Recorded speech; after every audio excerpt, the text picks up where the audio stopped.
Are you looking for a new way to change up your chicken breast meals?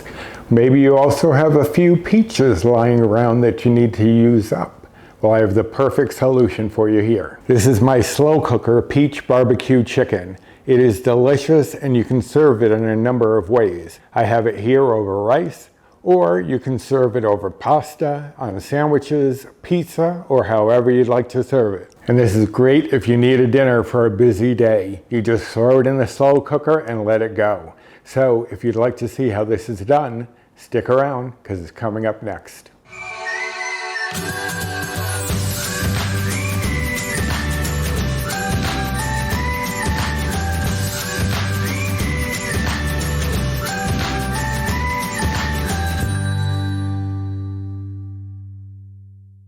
Hello and welcome to my kitchen. My name is Roy. I am a home cook and amateur baker, and I am here on this channel sharing recipes that have helped me to lose over 125 pounds, whether those recipes are mine or someone else's. Now today is going to be one of mine, but it's one that I adapted from a recipe I found on Laura in the Kitchen, her YouTube channel. She did a barbecue peach bourbon chicken, and I decided to take out the bourbon, manipulate a few things, and come up with a much healthier version of her recipe. We are nearing the end of summer, so while it's still peach season, I figured this was a great recipe to get out here. Also barbecue season, so why not? Now I've made this peach barbecue chicken before, and we really love it over rice, but it's also great if you want to do it as like a pulled chicken sandwich. So you do have options of using this, and sometimes I will make it for dinner and we'll have it with rice, and then the next day we'll have some leftovers with a bun. So this is a kind of versatile dish. You don't have to use it just with rice. And if you wanted to, you could throw in some frozen vegetables, some frozen peas, corn, whatever, if you'd like to. I'm not doing that, but that is your option. But let us go over the ingredients that I do have. Now here in the center, I have 1.5 pounds of chicken breast, boneless, skinless chicken breast, as I'm sure you expect, because this is a weight loss channel. So you're expecting boneless, skinless chicken breast. Usually about 2 medium-sized breasts will equal that amount. You could fluctuate it a little bit. I just did 1.5 pounds so that when I do the calories and macros, you'll know what I'm basing it on.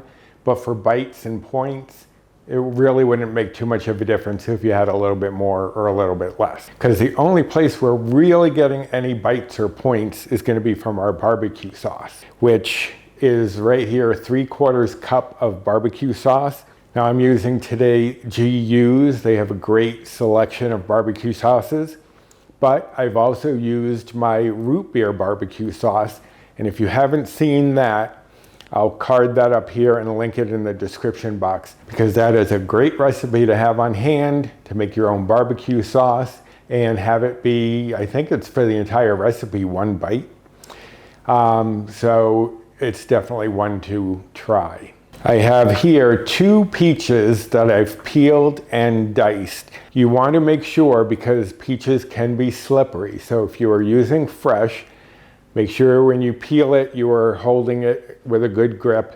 And when you are cutting it, what I do is I will run the knife along the pit very gently while I spin the peach. And then when I'm cutting it, I will hold that half on the inside pit end and the outside, slice down before flipping it over and chopping it. And I just showed you some video footage of what I'm talking about, so hopefully that is clear. If not, just ask me down in the description box. But that is 2 ripe peaches. You want to make sure they're ripe, and they are peeled and diced. But if you didn't want to go through the hassle of peeling fresh peaches, then you could easily use frozen. I would probably thaw them a little bit first just so that they're easier to dice. Or you could use canned. Make sure it's canned in juice and not in syrup, and I would drain the juice off anyway. But whatever you're using, just make sure you put it in the recipe builder as you're doing it. I have had issues on the Healthy app where I scan frozen fruit and it comes up as bites or points. But if you look that fruit up, it says fresh, frozen, canned, 0. So if you are having trouble with fruit scanning as numbers, just do a search under the 0 bite foods and you'll find out it's probably 0. Unless, of course, like I said, it's in syrup. I have here 1 small onion that I sliced. When you slice an onion for this, you want to go from the root to the stem because it's going to give you a much better texture than if you cut it the other way. Cutting across the width is great for like salads or things where you want it to hold its shape better and have some of that crunch. But for this, we want it to soften up quite a bit. So like if I make caramelized onions, I will slice them this way. And I did do a tutorial a while back on preparing onions, so I will card that here and link that in the description below also, just in case you want a better, clearer idea of what I'm talking about than the footage I just showed you. Now, I did say 1 small onion. I ended up having large onions, so I just did 1/4 of a large onion. You could do half a medium. So, and it's honestly to your preference. I know my pal, Jennifer Lynn, is not a fan of onions, so she would probably leave those out. But you could even use frozen onions if you wanted. Brie Coleman, I'm talking to you. Also, I have here 1/3 cup of chicken broth because we want this to mellow out the barbecue sauce just a little bit, just to give it a little more savoriness. I have here 1 tablespoon or 3 cloves of minced garlic. Here I have 2 teaspoons of Worcestershire sauce. With this jaw, I should probably stop using that item because it's very difficult to say. It's difficult to say without an issue with my jaw.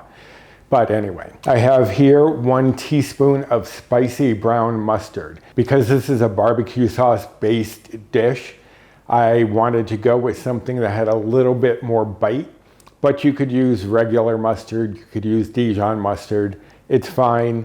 I prefer the spicy brown for this. I have here 1 teaspoon of chili powder, 3/4 teaspoon of salt, 1/2 teaspoon of paprika, 1/2 teaspoon of dried thyme, 1/4 teaspoon of black pepper, 1/4 teaspoon of garlic powder, 1/4 teaspoon of onion powder, and 1/4 teaspoon of cumin. So those are all the ingredients. Now, there's a lot of spices in here.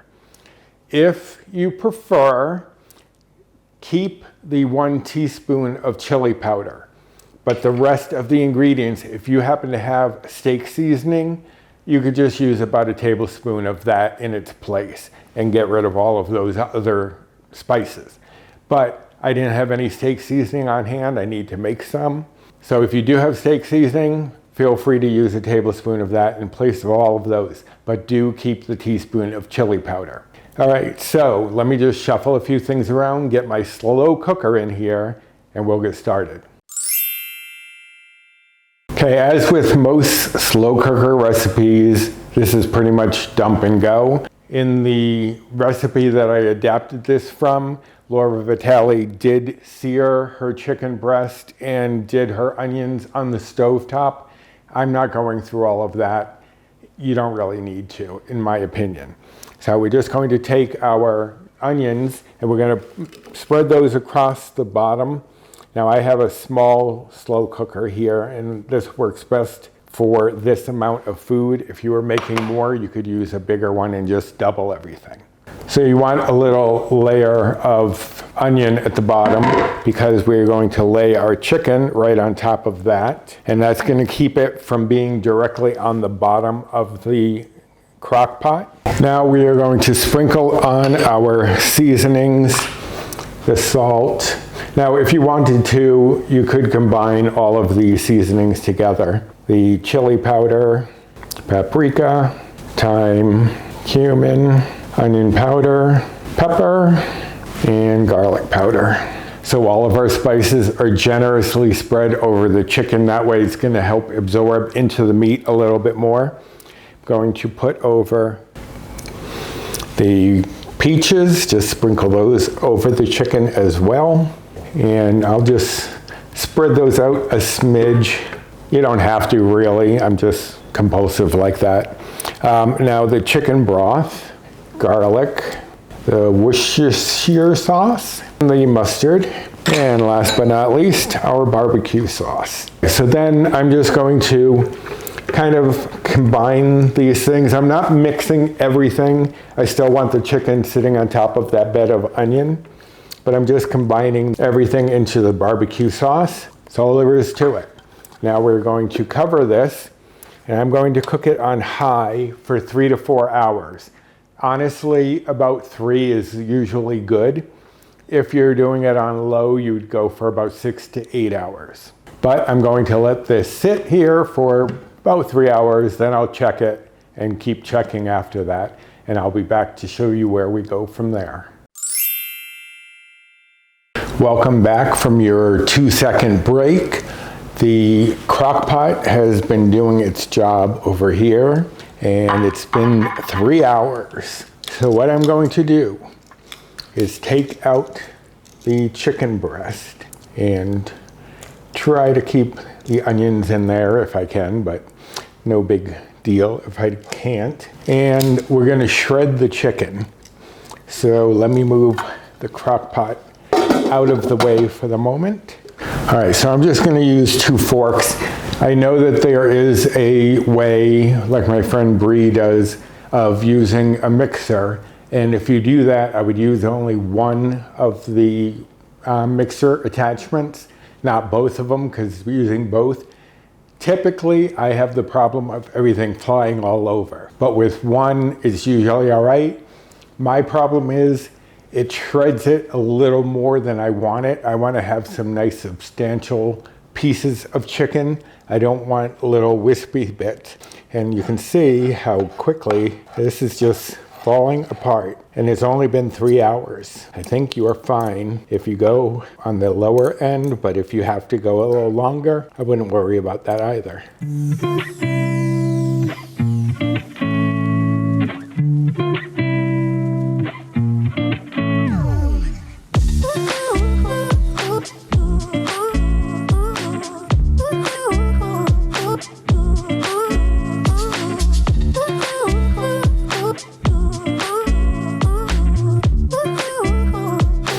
Okay, so I have my chicken all shredded. If there are any longer pieces like this that you want to cut down, you can just cut through it with the fork. It's very tender. And you don't necessarily have to use chicken. You could use some pork tenderloin and make some pork this way.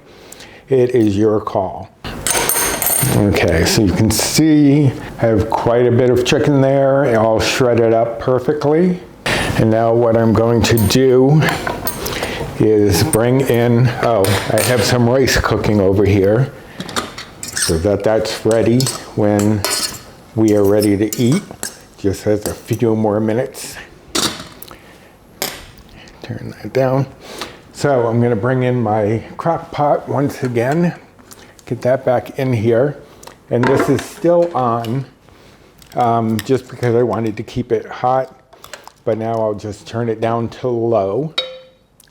Now the sauce, as you can see, is a little thin, but it is going to set up a little bit more as it cools, but it's also going to be absorbed by some of this chicken. If the sauce, say you're using this for sandwiches or maybe on a pita or as a barbecue chicken pizza, you can thicken up the sauce a little bit if you need to. I would start off with just 1 teaspoon of cornstarch with 2 teaspoons of cold water. You want to make sure that the water is cold because once cornstarch hits something hot, it's going to start to try to gelatinize, and you don't want it getting all thick before you're able to use it in your dish. But you just add the chicken back in, stir that around, and voila. And there is my peach barbecue chicken, all shredded up, all nice and juicy, ready to be put on top of some rice. I'm going to keep this on low for now because we still have about 20 minutes before Paul gets off of work and we can eat. But there you have it. Let me show you in here that it's definitely gotten much less liquid than it was, because that chicken is really soaking up a lot of that juice. So I don't think you'd have to thicken it up, but if you felt compelled to, you would just do it with the teaspoon of cornstarch and 2 teaspoons of cold water. But there you have it, my peach barbecue chicken. And let me turn off my rice and let that sit there for a few minutes. Now I classify this as serving 4 to 6. If you want to stick to a 4-ounce serving of chicken, that would be a 6 serving. But if you want to go a little bit above, like we tend to go a little bit heartier here, then you would serve it as 4. But you can serve it as you like. Now, if you do a serving for 6, the bites or blue points, I am on the Healthy Better Balanced plan, which is equivalent to the old WW Blue plan. So those are what I base my bites and points on. But if you do this as a serving of 6, this is going to be 0 bites, 0 blue points. If you were following calories, the calories on this is going to be 178 if you're doing it as 6. And if you're following macros, the fat would be 3.1 grams, the carbs would be 9.6 grams, the fiber would be 1.2 grams, and the protein would be 26.9 grams, and again, that's as 6 servings. If you're doing it like Paul and I will likely do, serving 4, then this would just be 1 Better Balanced bite or old blue point. And if you're following calories, 1/4 of this would be just 266 calories. So still not bad. And if you're following macros, the fat would be 4.7 grams. The carbs would be 14.4 grams. The fiber would be 1.8 grams. And the protein would be 40.3 grams. And again, that's if you're using this as serving 4. And again, as I said, if you're doing bites and points, chicken breast, boneless, skinless chicken breast is 0 on those, most of those plans. So you can feel free to bump it up, bring it down, whatever you feel like doing. But there you have it, an easy dinner to get prepared. And as I said, you could add veggies to this if you'd like. Some corn would be nice, some peas. I would do frozen vegetables. If you wanted to do fresh, I would add them probably the last hour of cooking. Now, the recipe for this will, of course, be on my blog, and I will link directly to this recipe in the description box below. Down there, you can also find a link to the blog itself, to my Amazon storefront, my Built Bar rewards, my Fetch rewards, my social media, both my Instagram and Facebook groups. So check out the description box for all kinds of information down there. And while you're at it, if you wouldn't mind doing the usual, like, comment, subscribe, share, and hit that notification bell for the next time I upload any sort of video. So I guess I'm gonna get this prepped, get my rice ready, and we're about to dig in. So until next time, bye.